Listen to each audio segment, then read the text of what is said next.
পঞ্চগড় সদর উপজেলার কামাত কাজল দিঘি ইউনিয়নের কুচিয়া মোড় ও বন্দরপাড়া এলাকার সংযোগ সড়কের একটি সুইচ গেট ব্রিজ ভেঙে যাওয়ায় কয়েক গ্রামের মানুষের চলাচলের রাস্তা বন্ধ হয়ে গেছে। মঙ্গলবার রাতে মুষলধারে বৃষ্টির কারণে সুইচ গেট ব্রিজটি ভেঙে গেলে উভয় পাশের রাস্তার মাটি সরে গিয়ে সংযোগ সড়ক বিচ্ছিন্ন হয়ে পড়ে। স্থানীয়রা জানান, এই ব্রিজটি ভেঙে যাওয়ায় শিক্ষার্থীসহ হাজারো মানুষ চরম দুর্ভোগে পড়েছেন।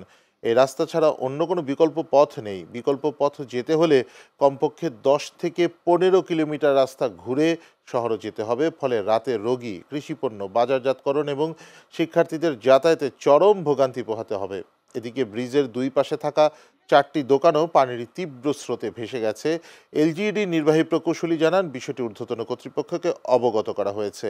পানি কমে গেলে সাধারণ মানুষের চলাচলের জন্য অস্থায়ীভাবে ব্রিজ তৈরি করা হবে। পানি উতাল হয়ে যায়, উতাল হওয়ার কারণে এই ব্রিজটি দুই পাশে ভাঙে চলে যায়। এটার অতি তাড়াতাড়ি অবিলম্বে আমাদের এই ব্রিজটির সংস্কারের দরকার। এই ব্রিজটা 2-3 বছর আগ থেকে অচলের মতন লিক আছে, লিকে বস্তা দেয়, নেম্বার আরও কিছু হেল করে, নেম্বার কত হেল করবি। এইভাবে ব্রিজটা হইতে কালকে হঠাৎ করে রাতে 2টার সময় দাবে গেছে।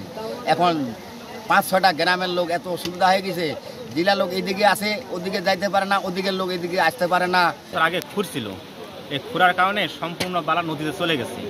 যার কারণে এই যে নিচ দিয়ে গর্ত হয়ে গেছে, গর্তের কারণে ব্রিজটা দাবে গেছে। আর আমাদের সমস্যা হচ্ছে, অনেক গ্রামের মানুষ আসতেছে, প্রায় 15-20টা গ্রামের মানুষ এই যাতায়াত করে। আমাদের এখন যাতায়াতের একটু সমস্যা হয়ে গেছে।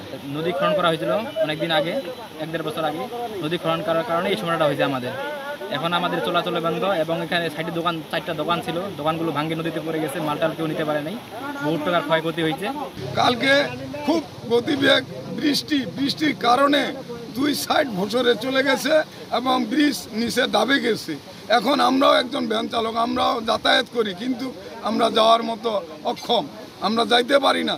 এখানে আসলে বালি এবং পাথর ব্যাপক উত্তোলনের ফলে নদীর লেভেল অনেক নিচে নেমে গেছে, যার কারণে পার্শ্ববর্তী এই রেগুলেটরটি ক্ষতিগ্রস্ত হয়েছে।